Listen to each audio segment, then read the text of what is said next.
Good afternoon, ladies and gentlemen. I'm Bruce Lamott. Surprisingly, I'm not Rachel Myrow, and I apologize for that, but you get what you see. I'm the conductor of the Philharmonia Chorale, and it's my great pleasure both to introduce and to welcome Jeanette Sorrell for her debut concert set with Philharmonia Baroque Orchestra.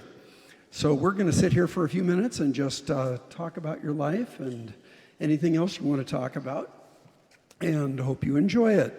My first question, because I have a little note here that says that you wanted to conduct a Baroque orchestra since you were 17, which highlights the difference between our ages, because when I was 17, there was no Baroque orchestra in sight. In fact, on this side of the Atlantic, you might have to go to Amsterdam to see such a thing. So what was it? Was it a tour that came to you, or tell us what got you going? Well, so when I was in high school, the recordings of Mozart on period instruments from England and Amsterdam were coming out, and I had grown up as a pianist and violinist, and I had always loved playing Bach and Mozart, and so when I heard those recordings when I was in high school, I just fell in love with the color of the instruments, you know, the transparent, earthy gut strings and the colorful, chirpy woodwinds, wooden flutes, etc. And so, yeah, at 17, it was my dream to lead a period instrument orchestra, but it was only a dream, and I wasn't expecting to actually do it. But in fact, later I did go to Amsterdam to learn how to do it, and that was an important step.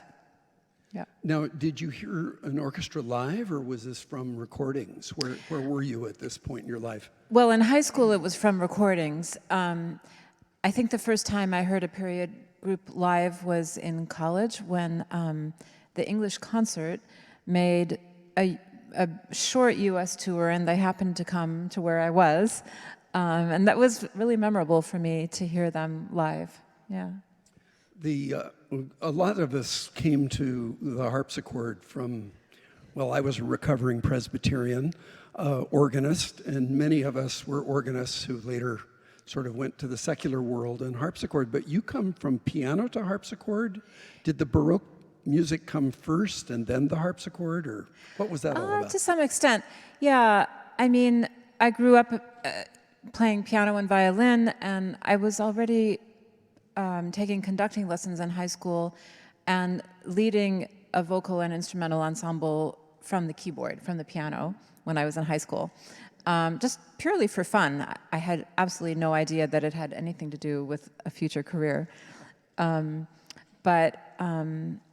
Yeah, so in college, I switched my major from piano to conducting.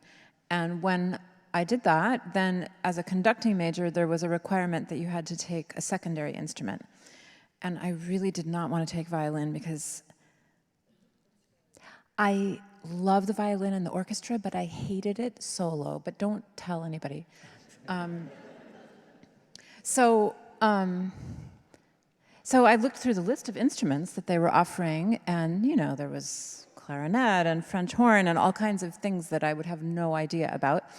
And then there was harpsichord there, and I thought, oh, that'll be easier than anything else, because I was a pianist. So that was why I took it, just to fulfill a requirement. But within a month, I could see that this instrument was much better suited for me, better suited for my hands, and I had always been kind of what they call a Bach and Mozart pianist anyway.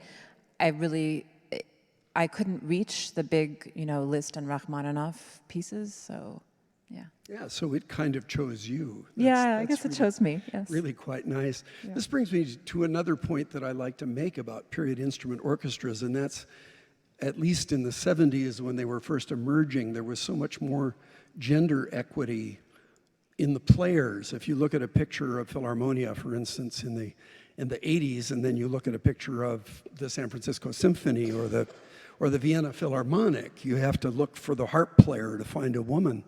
Mm-hmm. Do you find that this is now more the case. You are clearly a prominent woman conducting a prominent orchestra, but do you have folks in your train? Are they going to have an easier time than you did? As female conductors? I do think that the younger generation now is having an easier time. I mean, there are quite a few women conductors in, their late 20s and early 30s who are doing well, but they are almost entirely in the symphonic world. I don't think I see a lot in early music at the moment, but in general, I feel that the early music scene in the last couple decades has been more open, as you said, than the symphonic scene. And I had trained as a symphonic conductor at Tanglewood and Aspen and studied with Bernstein a bit and with Roger Norrington. And I was on a path where I could have pursued a pretty high-level symphonic career, but I was told a few times that, either audiences will never accept a woman, or the board, you don't fit the board's vision of a conductor. Comments of that sort. And I really didn't encounter that as much when I started my own group and just stayed within the early music field. I always noticed that one of the big differences between the symphonic conductors and the early music conductors was the presence of hair.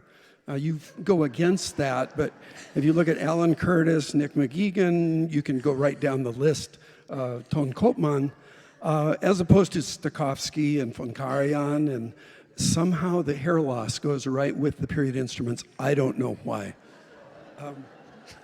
So look into that, if you will. Sorry, you didn't comment, but you are an exception in that particular Okay, case. I'll try to stay that way, maybe. Absolutely. I'm sure some in this audience, like I, were first introduced to her in person watching a wonderful production of Orfeo that came to Zellerbach. You can just give me a sort of nodding acquaintance of all of that. And we did a Monteverdi Vespers here in this church. Oh, also, you did? Okay. 2014.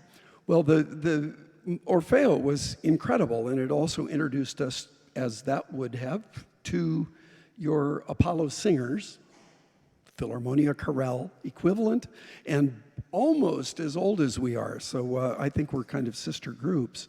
What made you decide to sort of go full bore and stretch yourself even further to get a choral group going?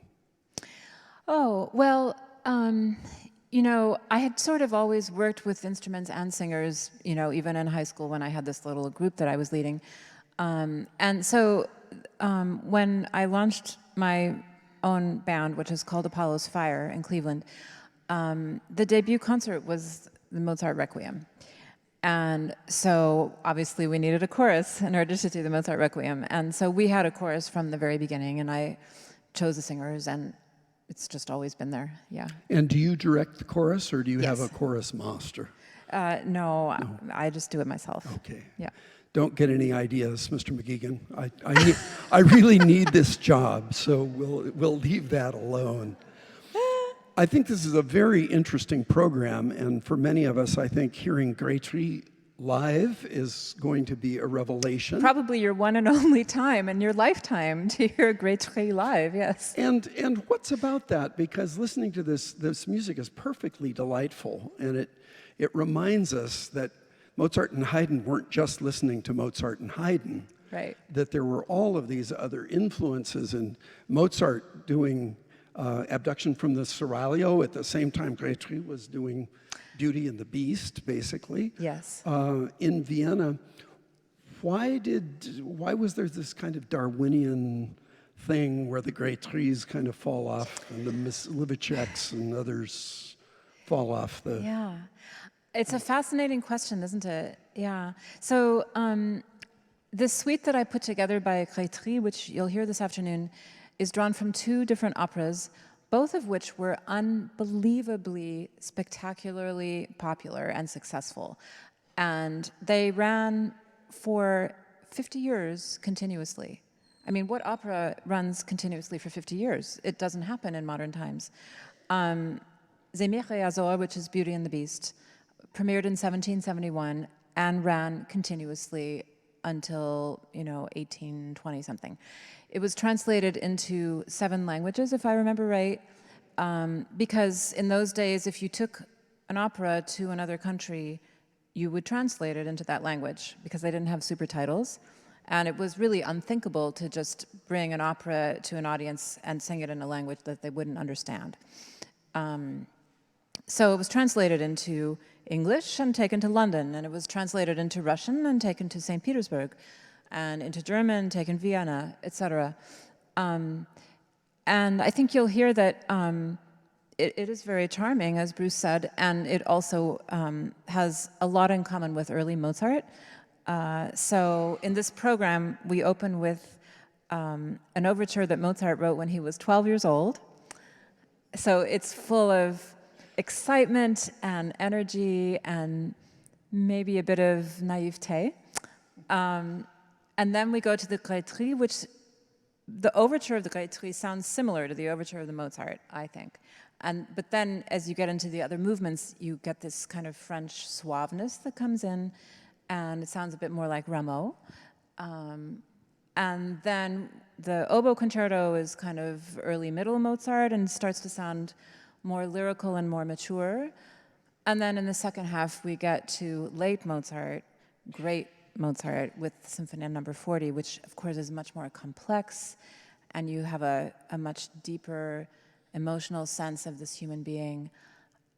And the compositional techniques are more complex because Mozart has been studying Bach, he's been studying counterpoint, and that really enters into the symphony.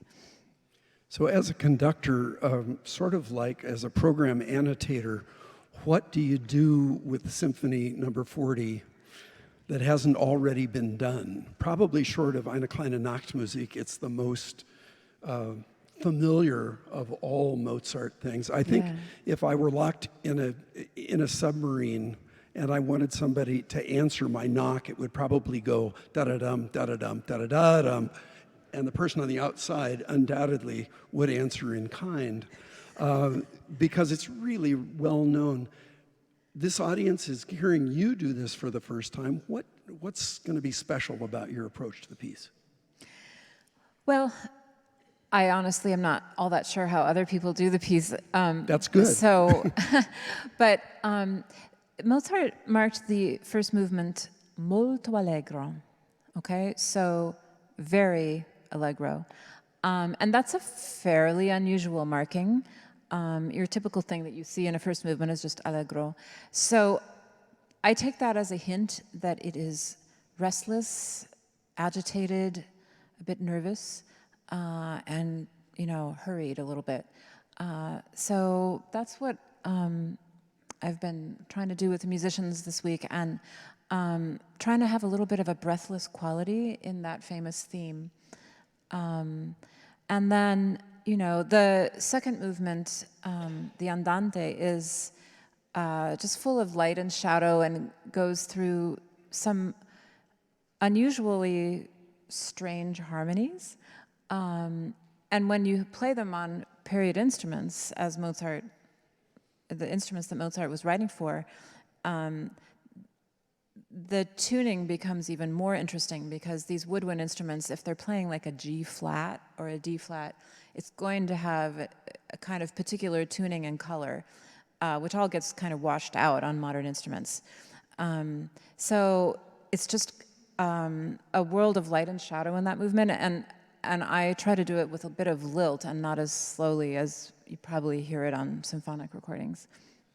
I think you can find recordings actually of that first movement 100% slower at the hands of people who read that opening allegro as in 4 allegro. Oh my goodness. And they're out there. They're on YouTube.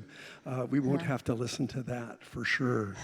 Now on the other side of from the very familiar to the totally unfamiliar, you're exploring Sephardic music and also Appalachian music. Yeah. It's a kind of a counterpart to what we're doing with commissioning new works like the one you just heard in our previous concert. What is the affinity of Appalachian music with Baroque instruments? Well, it kind of our adventures in folk music began because in the summertime, we play in a historic barn in Cleveland, or outside of Cleveland, rather. It's 100 years old, and it's very rustic. And so I felt that we needed some rustic repertoire to suit the ambiance. And so we began playing Scottish folk music on period instruments, and with a kind of artistic and scholarly approach to it, with a hand-picked ensemble of people who are early music players, but also happen to have grown up in the folk tradition. So that's really key to what makes this work. But from Scottish, we went to, Appalachian. I happened to have lived in the Shenandoah Valley for 3 years when I was a teenager and fell in love with the hammered dulcimer and the various ballads from the British Isles, ballads and fiddle tunes that came over with the immigrants across the water and changed a little bit and morphed as these immigrants, many of them settled in the Appalachian Hills because most of the people who came were quite poor, particularly the Irish. And so, they couldn't afford to go settle in the cities. They went to Appalachia and brought their music with them. And it changed a little bit. So there are American versions of these tunes and there are British Isles versions, which is fascinating to compare. Now, do you have arrangers who prepare these, or how do you get from the, there we have it, and how much actual writing do you get to do, and how much do you just let them jam? I mean, it's an interesting line in between some there. Yeah, I mean, I do arrange the pieces, but I try to arrange them in what you might call an open way where there is room for making decisions in rehearsal and not everything is fully written out. Mm-hmm. I'll write a bass line, and usually I'll write a kind of alto voice and a descant, and then we decide in rehearsal when we're going to use the alto voice and who will play it and when we're going to use the descant and things like that. So if you are through with stocking stuffers from Philharmonia's vast collection back there, please note that you have a Christmas-ish album, right, of this music out? Yeah, I have several CDs back there. I forget which ones, but there is. But of this music related Christmas to the on holidays. Sugarloaf Mountain would be... Yeah, if you have a complete collection of Philharmonia, then you're permitted to buy the music of other groups, and that would be really lovely. Right. Now, speaking of things, you just won a Grammy. Tell us about it. Well, so this was for a sort of concept album that we did called Songs of Orpheus. It's music from the time of Monteverdi, but includes composers who were colleagues of Monteverdi. But all the music is based on the myth of Orpheus and the underworld. And so it's with a tenor named Karim Suleiman. And so I have no idea why we won the Grammy, but... Don't ask. It's pretty funny because I wasn't going to go to the Grammys because I was honestly too busy, and I was 100% sure that we were not going to win. And a couple friends dragged me there to go, and it's a good thing that I went, actually. So with this kind of, if I can say, esoteric content, do you have somebody sort of going through the files looking for all this, or is this one of the things you do instead of having free time? Yeah. Yeah, I mean, in this case, Karim, the singer, worked with me on it, and he found some pieces and I found other pieces. But for the most part, in Apollo's Fire, I'm the one doing that stuff, yeah. It sounds like a one-man band or a one-woman band. No, the players are very special, very special. I'm very hand-picked, and each of them is really a very communicative artist. Do you have founding players? We do still, some, yeah. With you. Some, That's incredible. And she's having to go back to Cleveland. I told her that she can just brag at her rehearsal in the morning about the weather that we are leaving her with. Well, we're very excited to have you here, and we're looking forward to this program. And thank you for sharing a little bit of your life story with us. Oh, thank you. It was a pleasure. Jeanette Sorrell. Thank you.